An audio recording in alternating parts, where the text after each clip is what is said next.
Hey everyone, it's Tommy with mixstudios.com. Today we're going to talk about preparing your session to be sent over the internet or even transferred to a hard drive. Anyway, what that entails is making the session smaller than what it is in case it's too big, maybe 7, sometimes I've seen them get to 5, 6, 7 gigs, when in reality, the actual session, what you're actually using, your audio regions, it's only maybe 2.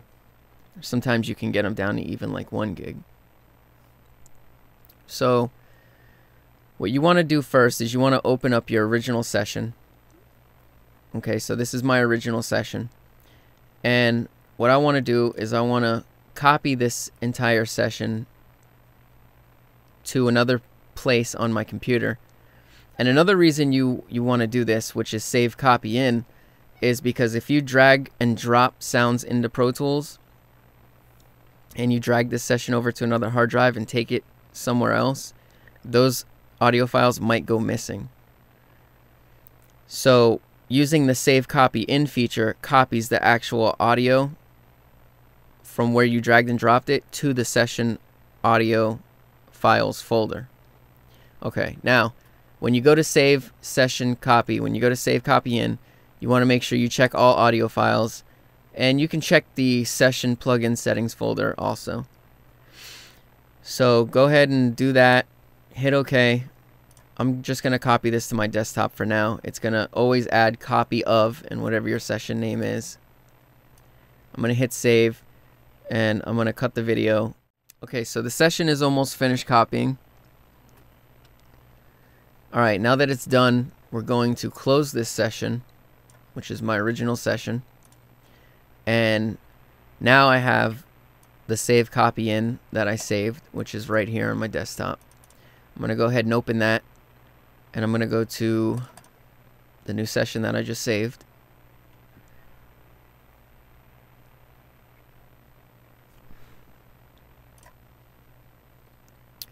Alright, so let's see how big this session is right now. Get info. It's a pretty small session, so we have 1.49 gigs.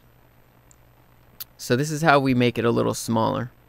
And another reason you want to save copy in is so you don't delete a lot of the extra takes and regions that you might have saved in your session that you might want to go back to later. So I'd recommend doing this only for sending over the internet or things like that. So open up your regions list, which is this little arrow right here, pops it out the side. Come up here to this arrow, click that, go to select, and hit unused. Now that's going to select all your unused regions in the session. These are not currently visible on the screen. So right click on one of them and then hit clear. Now it's going to ask you if you want to delete or remove. If you hit remove, you're only going to remove it from the regions list. You're not actually going to delete it from the hard drive to clear up space. Now when you hit delete, it's going to delete it from the session that we just saved to the desktop. So you don't have to worry about deleting the files from your original session. So this is safe.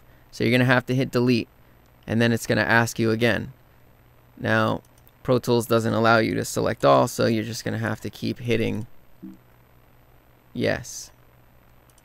Now that was pretty quick. Okay. So now the files are out of the session. I'm going to go ahead and save that. I'm going to close it. And then I'm going to get info again. And okay, so the session was already small and there wasn't much that wasn't being used, so it just cleared it up a little bit. Now once you've closed your session and you want to send it to someone, what you're going to want to do is you're going to want to go to your folder where the session is, right click it, hit compress, so it can zip the session. You never really want to send your session as a folder. For one, it'll take longer. For two, it'll be a mess. And for 3, compressing it makes it smaller in size, even more so. Alright, so now that this is almost done, it has created a zip file on my desktop, same name as the folder. Now the whole entire session is inside this zip. Now I can either drag it in my Dropbox, or I can upload it to, YouSendIt or any other file transferring service like that. And that's about it. So hit us up. Let us know what you need. Visit mixstudios.com for mixing and mastering and pretty much everything else. And I'll see you next time.